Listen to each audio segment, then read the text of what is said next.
महाभारत 71 पूर्णारंभ मदन मोहन तरुण के द्वारा लिखित एवं उन्हीं के द्वारा पठित।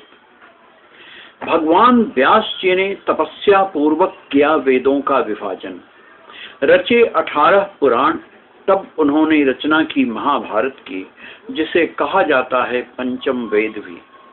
सुनकर इस रोमांचकारी रचना के बारे में मिलने आए जिज्ञासावश स्वयं ब्रह्मा जी महर्षि से।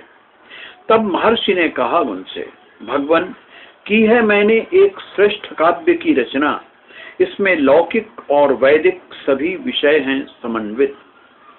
इसमें है वेदांग सहित सभी उपनिषद, वेदों का विस्तार, इतिहास, पुराण, भूत, भविष्य, वर्तमान के वृत्तांत, बुढ़ापा, मृत्यु, भय, व्याधि आदि के भाव अभाव का निर्णय, आश्रम और वर्णों के धर्म, पुराणों का सार, तपस्या, ब्रह्मचर्य, पृथ्वी, सूर्य, चंद्र, ग्रह, नक्षत्र, तारा, युगों का वर्णन, उनका परिमाण, ऋग्वेद, यजुर्वेद, सामवेद, अथर्वण, अध्यात्म, न्याय, शिक्षा, चिकित्सा, दान, पाशुपत धर्म, देवता, मनुष्यों की उत्पत्ति, पवित्र तीर्थ, पवित्र देश, नदी, पर्वत, वन, समुद्र, पूर्वकल्प, दिव्य नगर, युद्ध कौशल,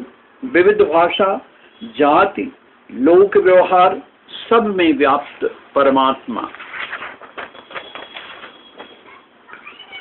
इसमें है भारत पुराण कुरुवंश का विस्तार, गांधारी की धर्मशीलता, विदुर की प्रज्ञा, कुंती का धैर्य, दुर्योधन आदि की दुष्टता, पांडवों के सत्याचरण का विस्तृत विवेचन, स्वयं भगवान कृष्ण के मुख से निश्चित अमरवाणी भगवद गीता।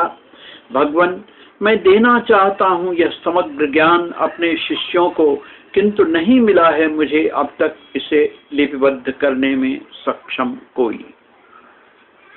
तब कहा ब्रह्मा जी ने, महर्षि आप संपन्न हैं तत्वदर्शी दृष्टि से, आप आरंभ से ही करते रहे हैं वेदार्थ का आख्यान, इसीलिए आपका ग्रंथ माना जाएगा काव्य।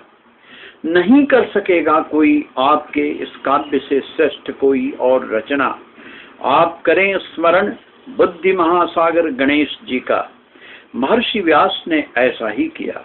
उनके गहन ध्यान पूर्वक स्मरण करते ही प्रकट हुए गणपति। उनकी पूजा कर श्रद्धा पूर्वक की महर्षि व्यास ने उनसे प्रार्थना, भगवान, की है मैंने मन ही मन महाभारत काव्य की रचना। प्रार्थना है आपसे, करें आप मेरी वाणी को लिपिबद्ध। संभव नहीं अन्य किसी से भी करना यह अद्भुत कार्य, क्योंकि है यह गहन महासागरवत और विस्तृत है जैसे आकाश।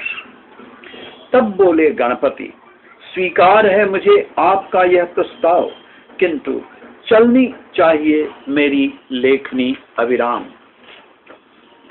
जैसे ही आप रुकेंगे मैं कर दूंगा लिखना बंद। तब कहा व्यास जी ने, उचित है, किंतु नहीं लिखेंगे आप बिना समझे कुछ भी। करेंगे आप शंका निवारण के लिए मुझसे प्रश्न। कहा गणपति ने, तथास्तु। तब हुआ लेखन आरंभ। लेखन गति थी असाधारण गणपति की।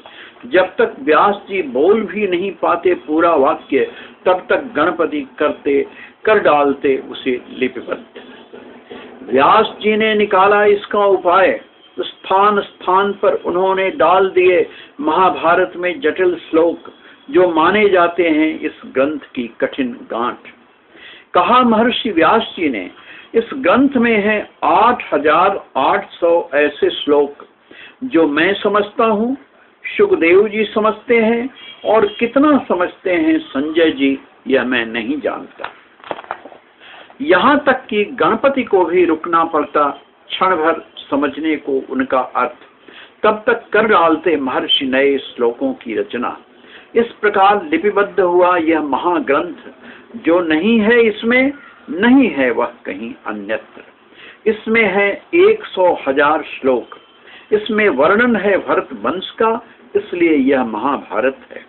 देवताओं ने पाया इसे वेदों से भी तौल में भारी, इसलिए यह महाभारत है। इसे पढ़ने से मिलती है विजय, इसलिए यह जय है। महर्षि व्यास जी ने सर्वप्रथम दिया यह ज्ञान अपने शिष्य वैशंपायन जी को। एक बार नैमिषारण्य क्षेत्र में कुलपति शौनक कर रहे थे 12 वर्षों का सत्संग सत्र। वहां आए सूत वंश के महान पौराणिक लोमहर्षण जी के पुत्र उग्रश्रवा जी कर उनका पूर्ण समर्पित सत्कार किया। ऋषियों ने उनसे सुनाने को कोई अद्भुत अश्रुतपूर्व वृत्तांत।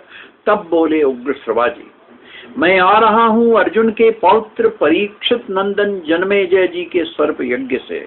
वहीं मैंने सुनी भगवान कृष्ण द्वैपायन जी के शिष्य वैशंपायन जी से महर्षि द्वारा सर्जित महाभारत की लोमहर्षक कथाएं।